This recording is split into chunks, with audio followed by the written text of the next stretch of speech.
एक बार फिर से करंट नॉमिक्स की डेली करंट अफेयर सीरीज़ के 24th एडिशन में मैं अभिषेक जैन आप सब लोगों का हार्दिक स्वागत करता हूं और आप सब लोगों को एक महत्वपूर्ण जानकारी कि हम डेली करंट अफेयर्स के लिए मल्टीपल चॉइस क्वेश्चंस हमारे टेलीग्राम चैनल जो कि करंट नॉमिक्स के नाम से हैं वहां पर शेयर करते हैं। उसका एक्सप्लेनेशन भी प्रोवाइड करवाया जाता है, तो आप सब लोग वहां से जुड़े और डेली करंट अफेयर्स के लिए क्वेश्चंस आपको वहां से मिल जाएंगे। काफ़ी बेहतरीन क्वालिटी के क्वेश्चंस हम लोगों द्वारा वहां पर प्रोवाइड करवाए जाते हैं। जुड़िए और उसका फ़ायदा उठा सकते हैं, ज़्यादा से ज़्यादा अपने फ्रेंड्स को शेयर कर सकते हैं और हमारे चैनल करंट नॉमिक्स को सब्सक्राइब करना ना भूलें। तो स्टार्ट करते हैं आज के एडिशन में। तो आज की हमारे सामने महत्वपूर्ण न्यूज़ जिसको हम डिस्कस करेंगे, आज हम डिस्कस करने वाले हैं one nation one ration card scheme. काफ़ी न्यूज़ में है और अभी आप देखोगे कुछ स्टेट्स को और कुछ यूनियन टेरिटरीज़ को इसके अंदर सम्मिलित किया गया है।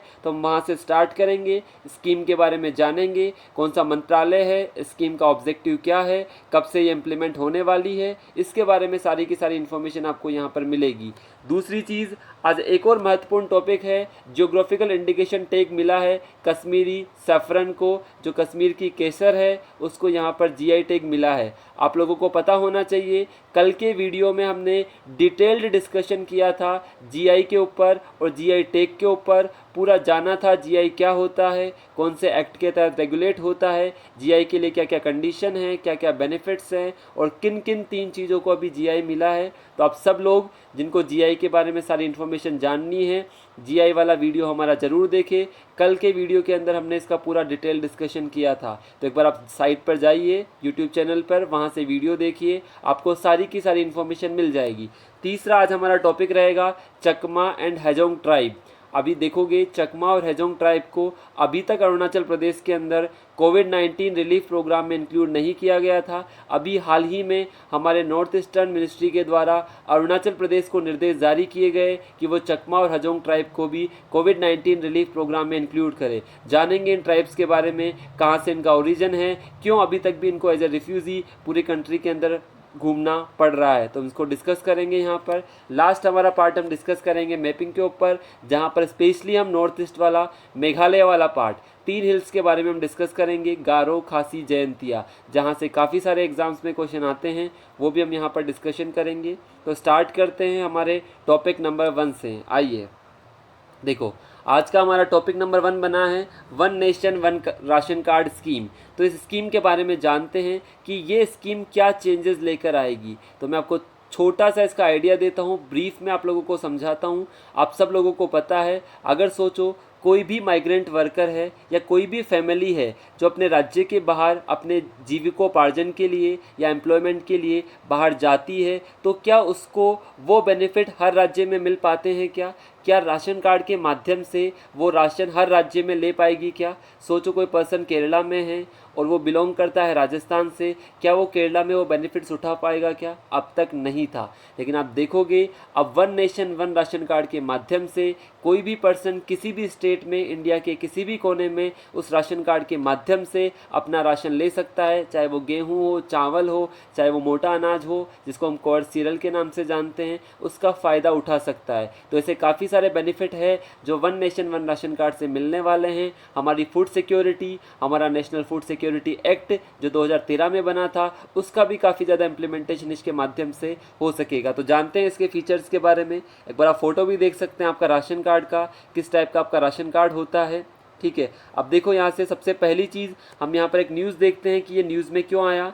अभी आप देखोगे हमारे जो मिनिस्टर साहब हैं, कौन से minister, ministry of consumer affairs के, जो हमारा उपभोक्ता मामलों का मंत्रालय है, उसके जो मिनिस्टर साहब हैं रामविलास पासवान जी, उन्होंने अभी बोला कि Bihar, Punjab, Uttar Pradesh, Himachal and Daman and Diu, जो दोनों आपका दादरा नागर एंड दमन एंड दीव, सबको इंटीग्रेट किया जाएगा किससे? One nation one ration card scheme से। जैसा कि आप सब लोगों को पता है, एक साथ इसको पूरी कंट्री में इम्प्लीमेंट नहीं किया जा सकता, काफ़ी सारे चैलेंजेस हैं। तो अभी तक तो इसकी टेस्टिंग चल रही थी, गुजरात में, महाराष्ट्र में इसको टेस्ट किया जा रहा था कि किस तरह से इसको इम्प्लीमेंट किया जाएगा, कितने इसमें चैलेंजेस वगैरह आएंगे। तो अभी हाल ही में घोषणा हुई है कि इन सब राज्यों को भी इंटीग्रेट किया जाएगा किस स्कीम के अंदर? One nation one ration card scheme के तहत। दूसरी इंपॉर्टेंट चीज़ आपको याद रखनी है, ये किसके द्वारा लॉन्च किया जाएगा, ये है आपका ministry of consumer affairs, food and public distribution. Important question है, पूछा जा सकता है one nation one ration card scheme कौन से मंत्रालय के तहत आती है। आंसर होगा आपका ministry of consumer affairs, food and public distribution, जिसके मिनिस्टर साहब कौन है आपके, मिस्टर रामविलास पासवान।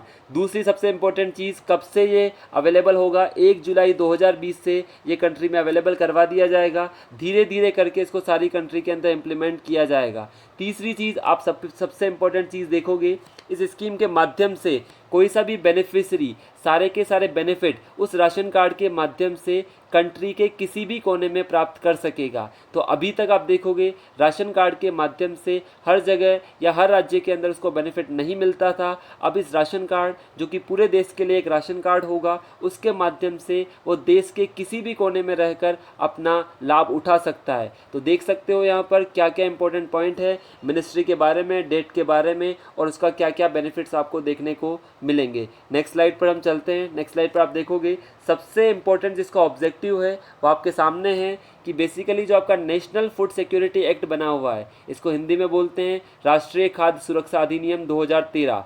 इसके तहत क्या टारगेट है, इसके तहत हमें किसको बढ़ावा देना है, हमारी फूड सिक्योरिटी को, खाद्य सुरक्षा को बढ़ावा देना है। सब लोगों तक न्यूट्रिशनल फूड हमें प्रोवाइड करवाना है जिसके अंदर सारे के सारे पोषक तत्व हो। आप देखोगे इस एक्ट के माध्यम से लगभग 75% रूरल पॉपुलेशन को और लगभग 50% आपकी अर्बन पॉपुलेशन को कवर किया गया है। साथ ही आप देखोगे इस एक्ट के माध्यम से क्या किया जा सकता है, आप कहीं भी दोनों के माध्यम से आपका one nation one ration card और फूड सिक्योरिटी एक्ट के माध्यम से किसी भी आपकी जो फेयर प्राइस की शॉप है, जिसको हम बोलते हैं हिंदी में उचित मूल्य की दुकान, कंट्री में कहीं से भी आप इसका लाभ उठा सकते हो। आपको पता है इस एक्ट के माध्यम से आपको चावल, गेहूं या जो मोटा अनाज है, चाहे वो जौ हो, बाजरा हो, वो आपको उपलब्ध करवाया जाता है रियायती दरों पर, सब्सिडाइज्ड रेट्स पर। तो ये काफ़ी इंपॉर्टेंट है इसके लिए कि इस योजना के माध्यम से नेशनल फूड सिक्योरिटी एक्ट को और ज़्यादा सुदृढ़ किया जा सकता है, और ज़्यादा उसको स्ट्रॉन्ग किया जा सकता है। आप देखोगे जो आपके माइग्रेंट वर्कर्स है वो कहीं से भी अब रियायती दरों पर उस राशन कार्ड के माध्यम से अपना राशन खरीद सकते हैं। इससे उनका क्या होगा, अननेसेसरी जो एक्सपेंडिचर होता है उसको कम होगा, और उनकी जो हेल्थ है वो भी यहाँ से बूस्ट होती हुई आपकी देखी जाएगी। आप देखोगे इसके लिए जितने भी अपने पीडीएस सिस्टम है, पीडीएस का मतलब पब्लिक डिस्ट्रीब्यूशन सिस्टम है, उन सबको क्या किया जाएगा, इंटीग्रेट किया जाएगा ताकि सब लोगों को बेनिफिट दिया जा सके। आप देखोगे सबसे पहली चीज़ इसमें ये भी की जाएगी कि राशन कार्ड को आपके आधार से लिंक किया जाएगा ताकि फेक राशन कार्ड्स को कम किया जा सके। आप देखोगे कई लोगों के पास 2 राज्यों के 3 राज्यों के राशन कार्ड भी हो सकते हैं, तो उसके लिए भी यहाँ पर काम किया जा रहा है। उसके बाद आप देखिए आगे, मैंने इस एक्ट के बारे में छोटा सा इन्फॉर्मेशन आपको दे दी है। ये एक्ट क्यों बनाया गया था, ताकि फूड और न्यूट्रिशनल सिक्योरिटी, आपकी खाद्य सुरक्षा भी हो जाए और लोगों को पूरा का पूरा पोषण भी मिल जाए। उसके लिए इस एक्ट को 2013 में हमारी पार्लियामेंट के द्वारा पास किया गया था। साथ में एक और डेटा आप यहाँ पर देख सकते हो, लगभग हमारी 75% हमारी जो रूरल पॉपुलेशन है और लगभग 50% जो हमारी अर्बन पॉपुलेशन है इस एक्ट के तहत कवर की गई है। इस एक्ट के तहत आप देखोगे 3 रुपये किलो पर राइस, 2 रुपये किलो पर आपको वीट और 1 रुपये किलो पर आपको कोअर्स ग्रेन। कोअर्स ग्रेन का मतलब जो आपका मोटा अनाज होता है, आपका जौ हो सकता है, बाजरा हो सकता है, ये सब किसके अंदर आते हैं, आपके कोअर्स ग्रेन्स के अंदर। तो ये सब काफ़ी रियायती दरों पर या सब्सिडाइज्ड रेट पर उपलब्ध करवाए जाएंगे। तो ध्यान रखना, one nation one ration card आपको कहीं भी देश के किसी भी कोने में राशन कार्ड के माध्यम से रियायती दरों पर आपको राशन उपलब्ध हो जाएगा, जो किसके अंदर आते हैं, एनएफएसए एक्ट के अंदर आते हैं, या जिन लोगों को नेशनल फूड सिक्योरिटी एक्ट के तहत लाभ मिलता है। कितने लोग हैं, लगभग 75% आपकी रूरल पॉपुलेशन कवर है और लगभग 50% आपकी अर्बन पॉपुलेशन इसके अंदर आती है। आई थिंक ये सब लोगों को क्लियर होगा। ठीक है, तो हम बढ़ते हैं आगे हमारे नेक्स्ट टॉपिक की ओर। तो one nation one ration card से जितने भी क्वेश्चंस बनेंगे आई थिंक आप उन सबको एड्रेस कर पाएंगे। ठीक है, नेक्स्ट हमारे बनते हैं, नेक्स्ट जो कल हमने डिस्कशन किया था ज्योग्राफिकल इंडिकेशंस के बारे में, उसके लिए आप कल की वीडियो ज़रूर देखें। उससे आपको सारा का सारा जीआई टैग के बारे में, अभी जो रिसेंटली हमारा जीआई टैग का लोगो लॉन्च किया गया है, जीआई टैग का जो लाइन लॉन्च की गई है जिसको हम बोलते हैं अतुल्य भारत की अतुल्य निधि, invaluable treasures for incredible India, वहाँ से आप जाकर देख सकते हैं। अभी हम देखते हैं कश्मीरी सैफरन के बारे में जिसको अभी जीआई टैग मिला है। इसके बारे में आप देखो, जो ये सैफरन है ये कहाँ पर कल्टीवेट की जाती है, आपकी कश्मीर वैली के अंदर। सबने नाम सुना होगा। कश्मीर वैली के अंदर जो आपकी सेफ्रन या केसर जिसकी खेती की जाती है उसको भी क्या मिला है, जीआई टैग मिला है। इससे पहले जो कल की वीडियो में हमने डिस्कस किया था गोरखपुर टेराकोटा के बारे में, कोवलपट्टी मिठाई के बारे में, और आपकी ब्लैक राइस ऑफ मणिपुर के बारे में, जिसको किस नाम से जाना जाता है, चाकहाओ के नाम से भी जाना जाता है।